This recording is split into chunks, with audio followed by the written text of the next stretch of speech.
Nestor, saan ngayon tumutuloy yung mga residenteng nasira ang bahay sa sunog kahapon? At nabigyan ba... Magandang gabi, Monica. Sa ngayon nga ay nakatuloy sila sa isang bakanting lote sa Barangay Partida malapit sa Barangay Hall, kung saan nga ay kanina rin ay pinagkalooban na rin sila ng mga relief goods kasama na yung financial assistance mula sa local government unit ng Norsagaray, Bulacan. Isa ang security guard na si Jeff Rico Cruz sa 5 sugatan na nakaligtas mula sa sumabog na pagawaan ng paputok sa Barangay Partida sa Norsagaray, Bulacan kahapon. Kasi may nakita po akong butas, makalabas lang, makapag-escape lang po kami doon sa bahay na yun. Sinira ko na yung bakod para po makalabas yung anak ko saka yung asawa ko. Yun po, tapos nakita ko lang may tama na po ako. Ayun po, nabiyak po yan. Wasak-wasak po yung kita po yung buto. Kung hindi kami nakalabas, malamang na kasama kami doon sa mawawala ng buhay.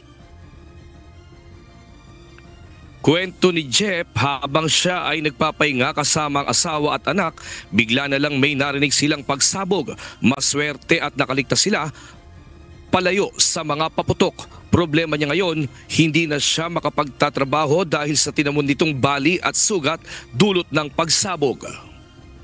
Pahinga lang po kasi panggabi po ako, puyat po kasi ako kaya natutulog ako nung time na yun. Kung ano po yung maitutulong po sa amin, nagpapasalamat po kami. Opo, kamukha po, 2 buwan ako magpapahinga.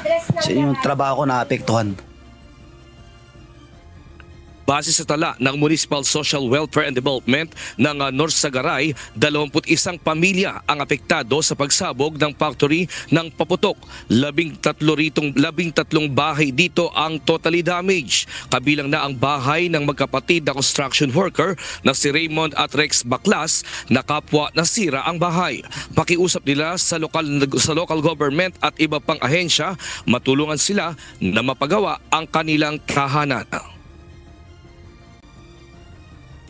Nandito po kumakain, hindi pa nga nakakain, sumabog na.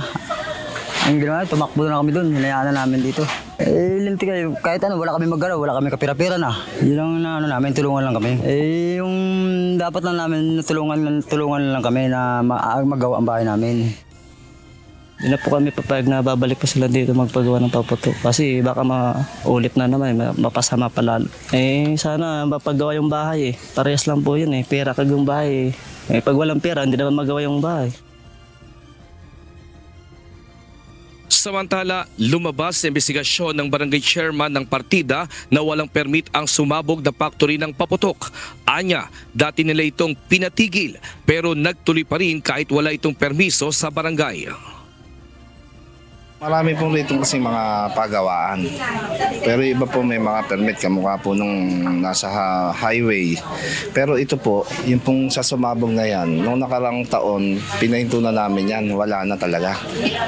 Na ito lang nagkaroon yan. Ang nagulat nga ako, nagkaroon ng malaking pagawaan dyan Yung pala, 3 araw pa lang, 3 gabi pa lang silang lihim na nag-ooperate. Kaya hindi namin natudugang kagad. Samantala, ayon kay Barangay Chairman Santiago Malubay Jr., may natatanggap na silang tulong mula sa lokal na pamahalaan ng Norsagaray gaya ng relief at pinansyal na tulong. Gayunman, panawagan ng mga apektadong pamilya, tulungan din sila na mapaayos ang kanilang mga bahay na nasira. Monica, sa sitwasyon nga ng mga residente doon ay talagang yung mga nasa evacuation center, yun yung kanilang doon sa lugar kung saan nga sila ay pansamantalang nanunuluyan, ay doon sila magtatagal doon sa lugar at inaasahan nga na sana ay mayroon silang patuloy na mabibigyan sila ng supply na pagkain kasama na nga yung kanilang agahan, tanghalian na tapunan at partikular na rin yung kanilang magagamit sa pagtulog, lalo na't isang bakanting lugar lang o bakanting lote ang kanilang tinutuluyan sa ngayon. At yan muna ang ating latest live mula dito sa Bulacan. Balik sa iyo, Monica. Maraming salamat, Nestor Torres.